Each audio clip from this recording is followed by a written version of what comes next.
Welcome to the Healthful Woman podcast, the fastest growing podcast in women's health. Today's Monday, January 27th, 2025.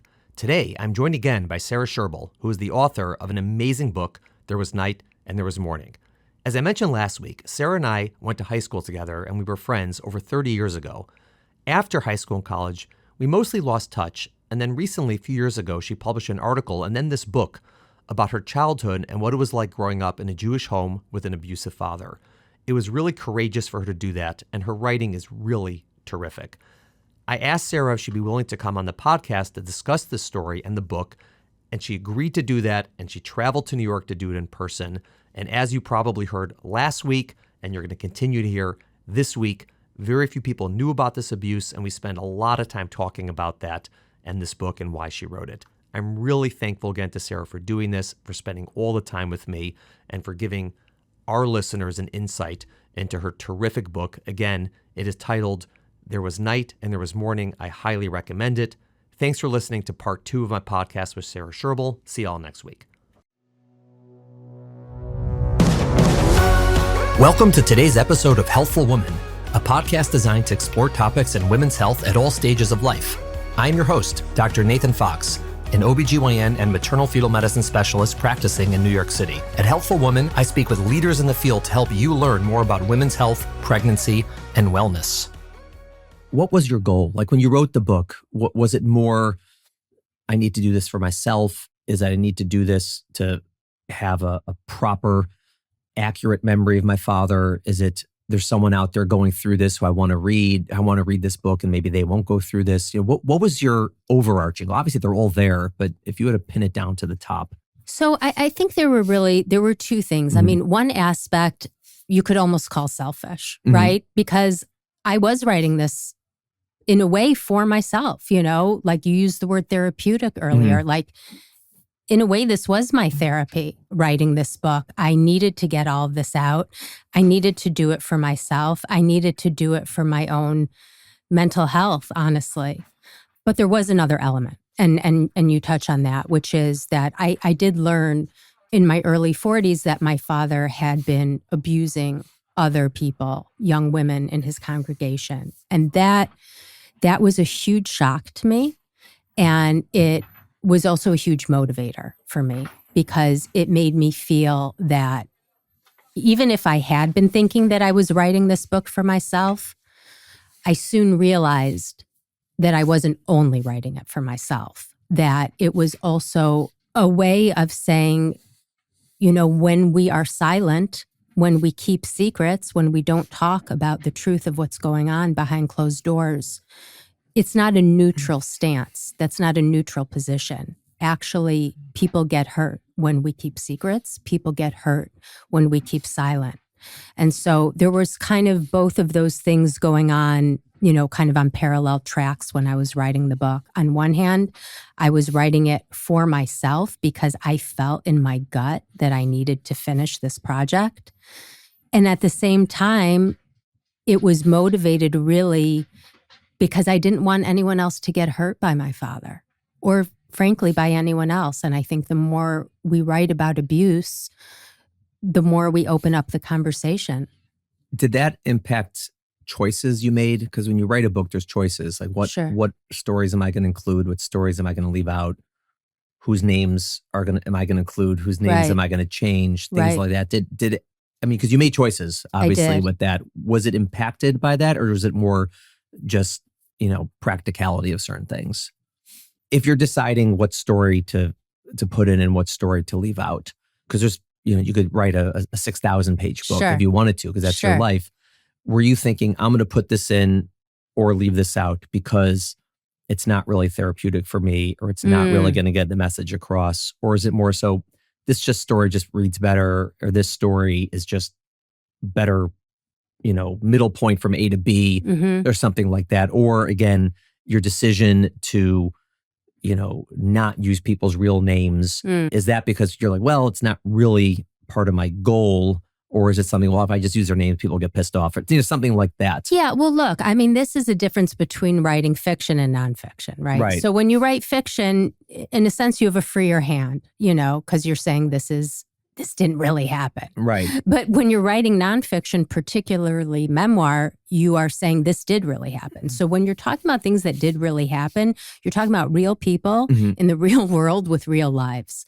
And I did, change names. I did change certain details to protect certain people because there were stories I wanted to share. But I also, wanted to be mindful that, people in my family, my sister, my brothers, my mom, they're living their lives and they have jobs and kids. And, I didn't want to overexpose. So that was something I was, that was kind of a dance I was aware of. After it came out, did people who were in the story, did they respond to in a way that was surprising? Like either they reached out and said, I'm so proud to have been in your book or whatever, or something like, why the hell did you include me? People are going to figure it out. Like those types of things. I'll be honest with you. The only kind of feedback that people have shared with me is positive. So there could be people who are super, super upset. But they can't find you. But either they can't or they don't, or they're choosing not to, which, thanks. Right. I mean, don't call me and tell me that you're so unhappy with the book. But I mean, I'm open to different feedback, but I do feel lucky that anyone who's appeared in the book. So obviously my first consideration is my immediate family, my brothers and my sister and my mom. And they have been ultra supportive, so loving and so encouraging of me telling this story. And honestly, I couldn't have done it without their support. And I'm beyond grateful to them. And in fact, I think writing this book, we were talking earlier, I was afraid it would, break apart our family. But the truth is, it's been the exact opposite. It has brought us closer together. And in terms of other people I write about, friends and teachers and different people, so far I've only gotten positive feedback. But if anyone's listening and you want to write me some hate mail, please do. Did your family know you were writing this book before it came out? Like I mean, this has been like the thing. This has been the thing. Like I shared with you, I've worked in publishing, I worked as an editor, I've been a freelance writer for years, but the book was always the thing. That was always kind of the thing that I was, the mountain I was training to climb. Did you get feedback from people, not who are in the book, but who are like negative feedback? How could you do this? Type of thing, like in general, or to your father, who was such a great man, and all these types of things. Did you get a lot of that? So I did encounter that. So that was mostly from my father's family. Okay. So my extended family, not my immediate family, but, cousins, uncles, aunts, things like that. On his side, presume, yeah. On my father's side, yeah. And that was quite serious and remains quite serious because I've lost my whole father's side of the family is now gone to me. Is it because they don't believe that it happened, or because they believe it happened, but how could you tell anyone? This is the part that I find so amazing. And I had a family member who I can't name, but I have a family member who actually called me on the phone and said to me explicitly, I don't doubt anything you're saying. I'm not calling you a liar.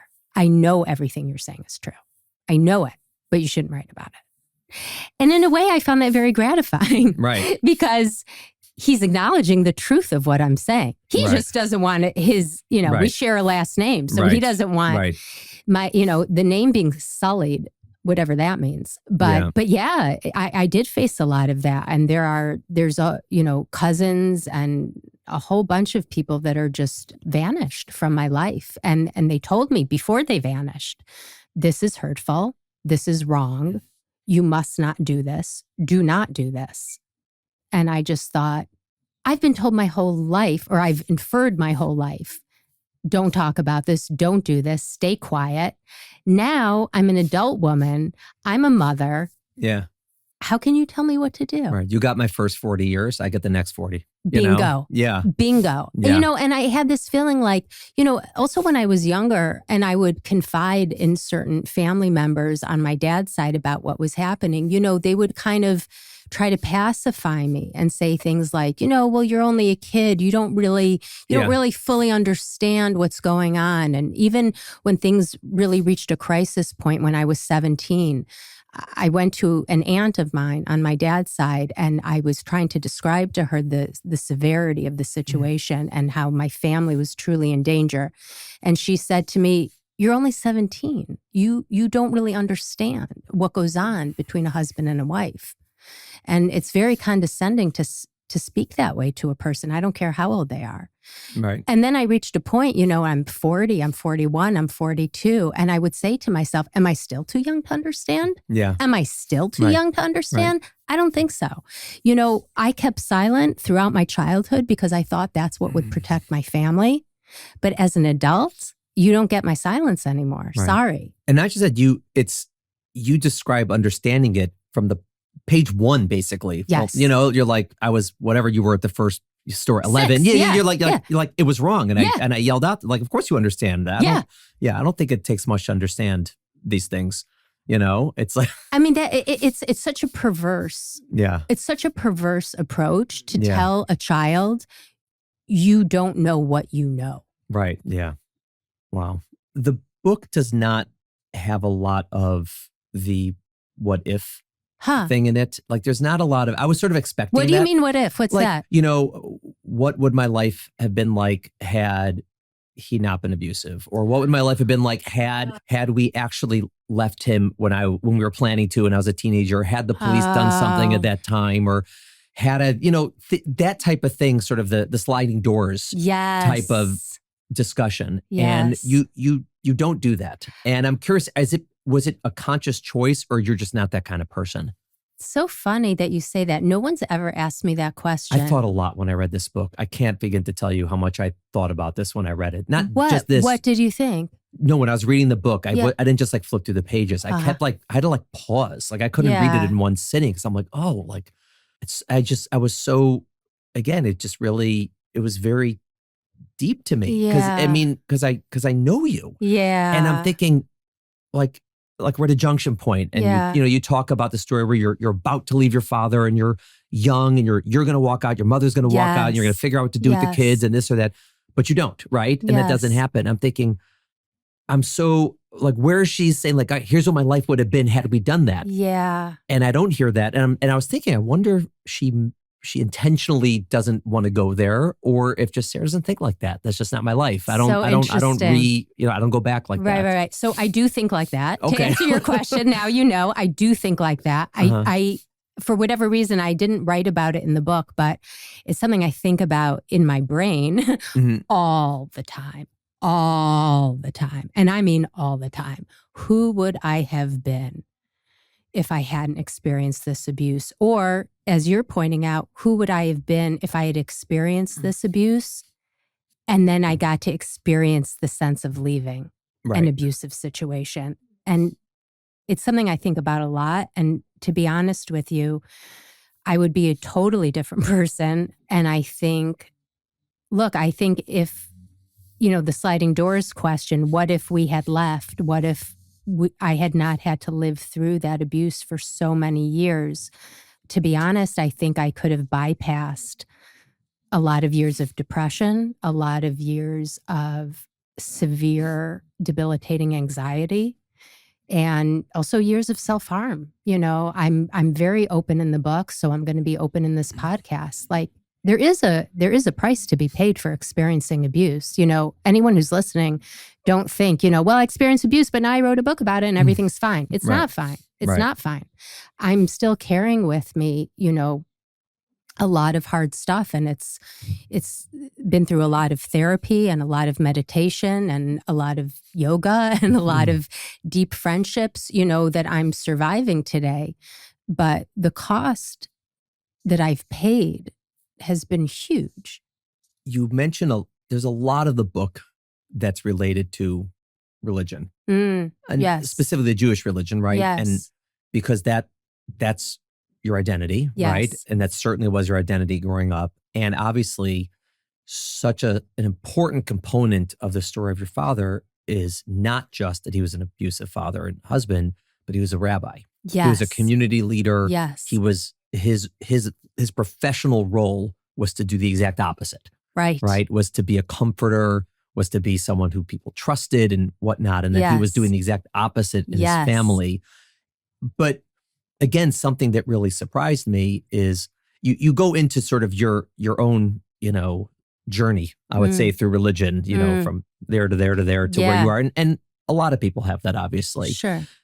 But what is not in there really is anger about religion. Like you would expect, again, I would have expected you to be like, F this religion. Right. Hey, I'm in a Jewish school, they don't pick up on this. Right. My father's a rabbi and he's doing this. It's because of, institutionalized religion, all this. I am out. Screw all of you. And it would have been, by the way, 2 thumbs up. Everyone would have been like, yeah, I get that. 100%. Yeah. But you're not. It's almost like you're sad that this is sort of moving you away from religion, or that how deep your religious experience was, and how it's almost like you're lamenting not just the loss of like your relationship with your father, but your relationship with the tradition. 100%. And that's just again, I just want to talk about that because it was so obvious to me when reading it how important religion is in your life in different ways, and that it's not a bitterness book about it. So here's the irony. The irony is that, like you point out, I have every reason hate God, hate religion, hate Judaism, hate all of it. Yeah. Throw it in the garbage. But here's the irony.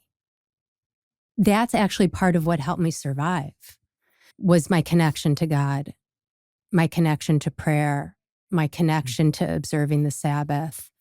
Those things gave me strength. And prayer, I wrote recently an essay for the New York Times about prayer. You might consider praying.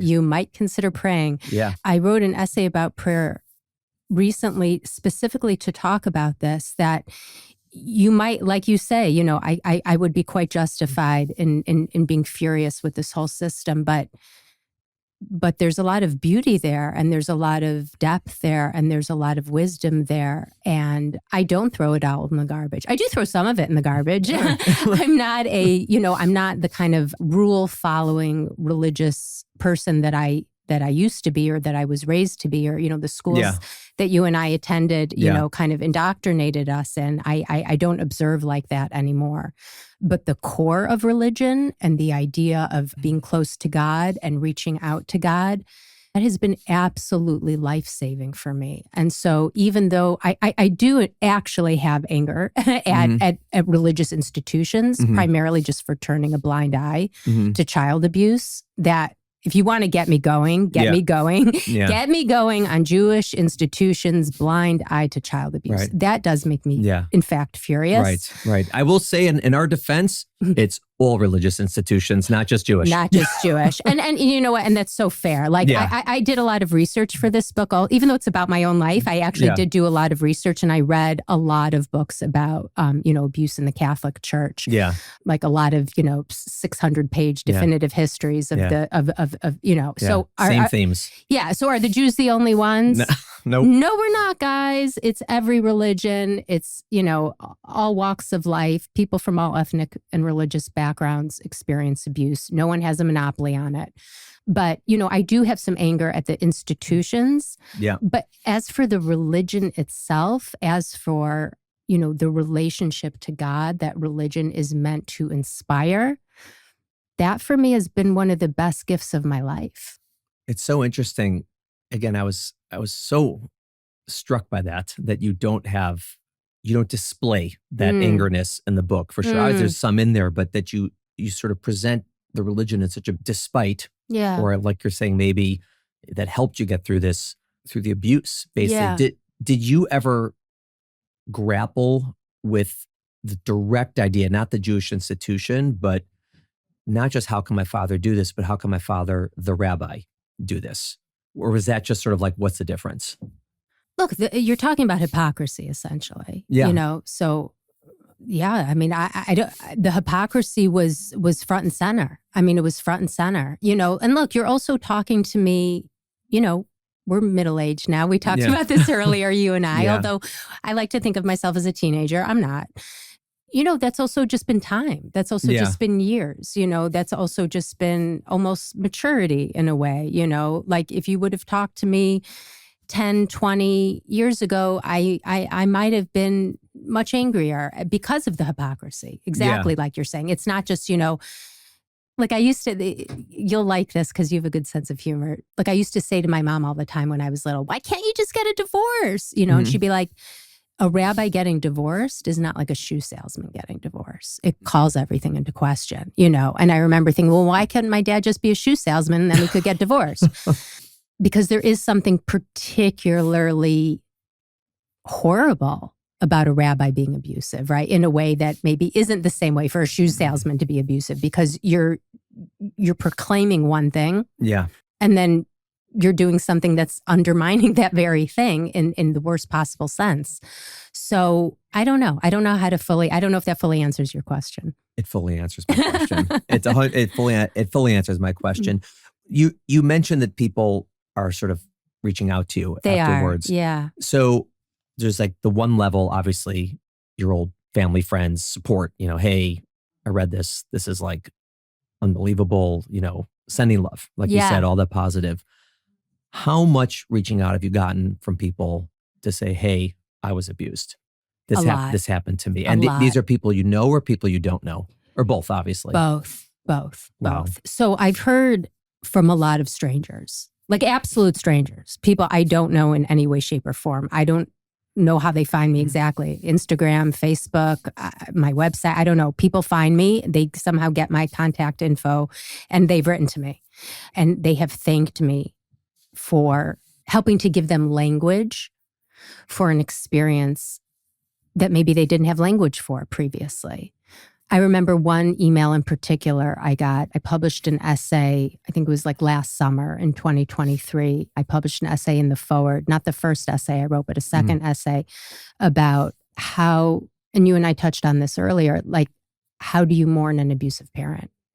Because I wasn't going to go to his funeral like we talked about. I wasn't going to go to a Shiva. I wasn't going to do those kind of traditional markers of how we mourn someone we love.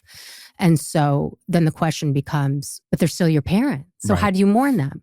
I was shocked by the amount of mail that I got from that. Strangers reaching out to me saying, my mom died, my stepfather died, and they were abusive. So I didn't know how to mourn them. I didn't know, do I say the prayer? Do I say Kaddish? Do I go to the funeral? Do I not go? Do I boycott? It's a whole thing. And it's something people don't really talk about very much, honestly. And so I've gotten a lot of messages from people just thanking me just for articulating that dilemma, not that I can solve it for them. I'm not solving anything for anyone and not even for myself. But I think even just voicing those kinds of things is comforting to people. Yeah. This is what I'm discovering. Yeah. How meaningful is it to you that you're getting this kind of people opening up to you? It's everything. Right. It's everything. It's everything. And I feel, so many times while I was writing the book, I thought, why the hell am I doing this? This is such a stupid thing to do. I mean, why don't I just, okay, I'm a writer. Sure, I like to write. Why don't I write a book about, interior design? I mean, that is something I seriously thought about. I have a deep passion for interior design. I was like, why don't I just write a book about interior design? You could do that too. I could do it too. Maybe that's the next book, but like, I questioned myself. That's my point. I questioned myself repeatedly over many years throughout the process of writing this. Is this the right thing to be doing? Why am I doing this? This is so hard. Is this even worth it? And now that the book has come out, the answer is a resounding yes. Yes, this was worth it. Yes, I know why I did this. Yes, this was hard.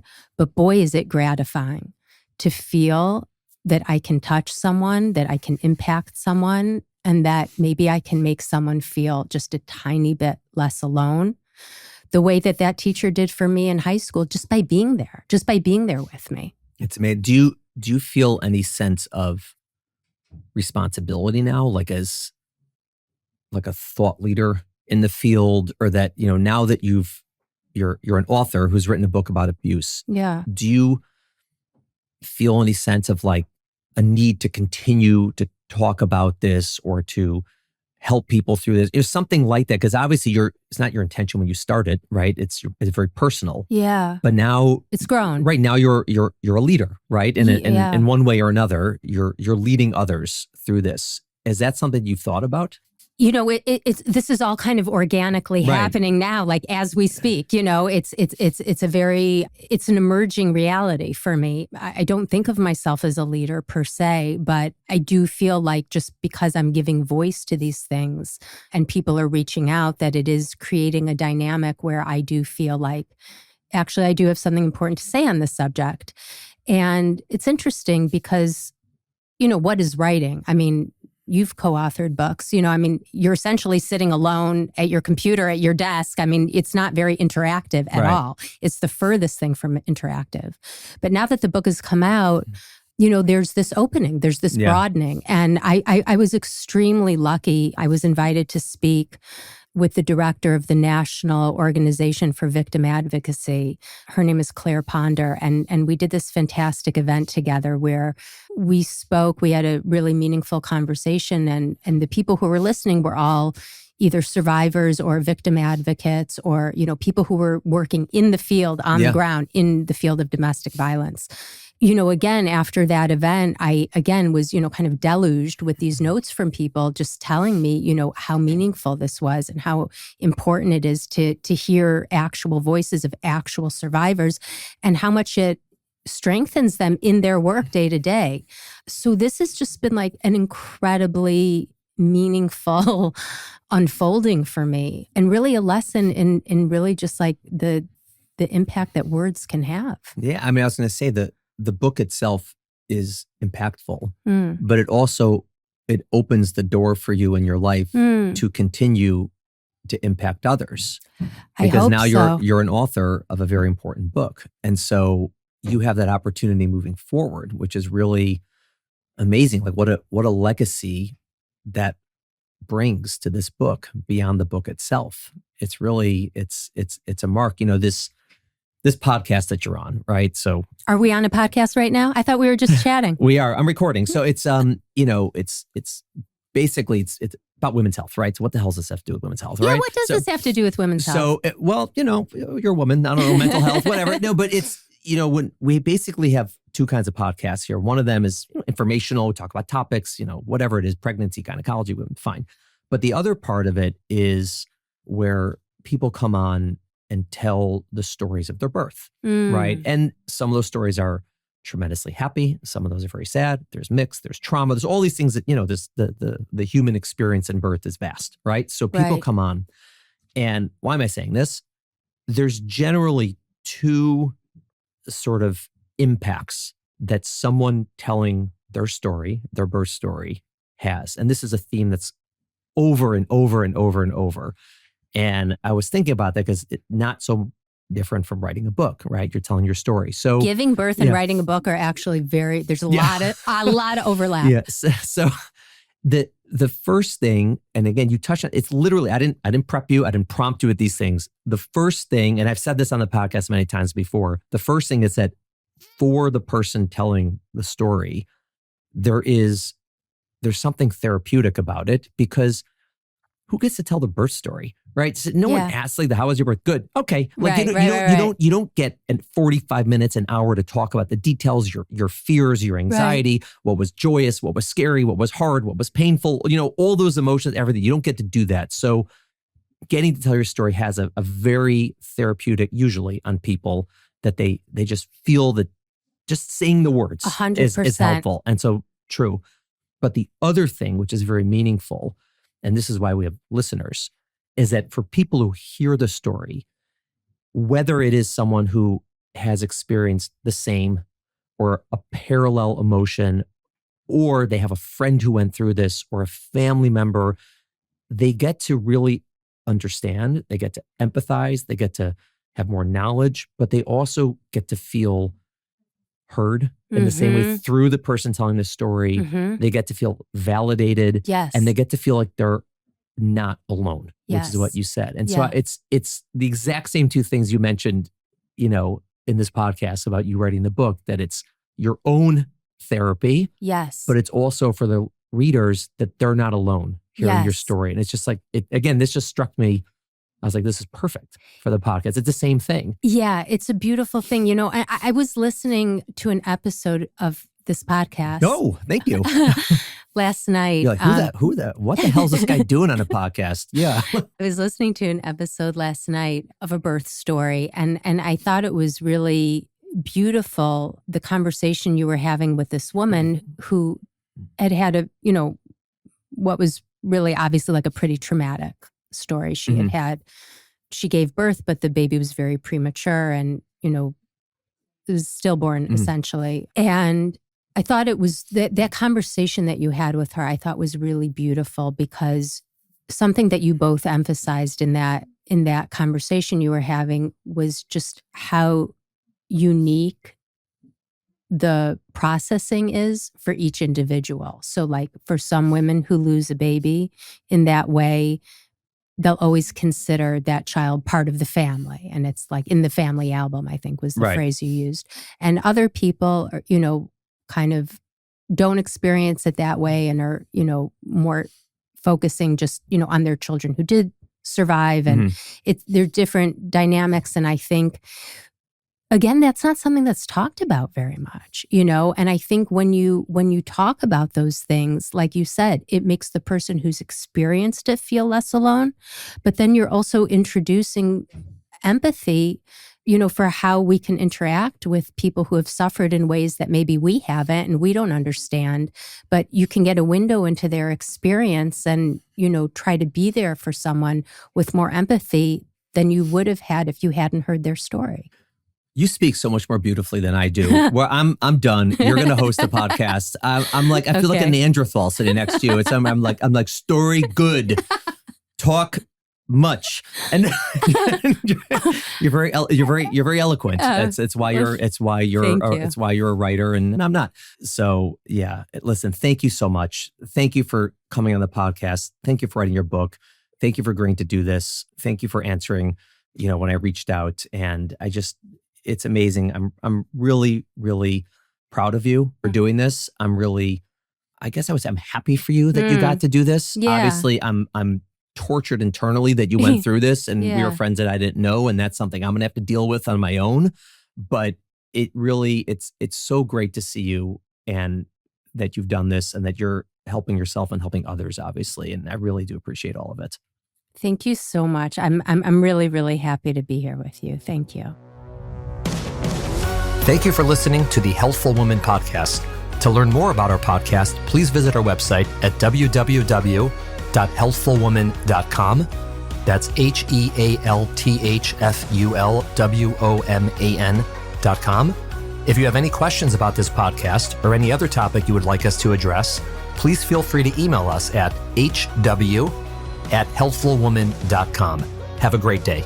The information discussed in Healthful Woman is intended for educational uses only and does not replace medical care from your physician. Healthful Woman is meant to expand your knowledge of women's health and does not replace ongoing care from your regular physician or gynecologist. We encourage you to speak with your doctor about specific diagnoses and treatment options for an effective treatment plan.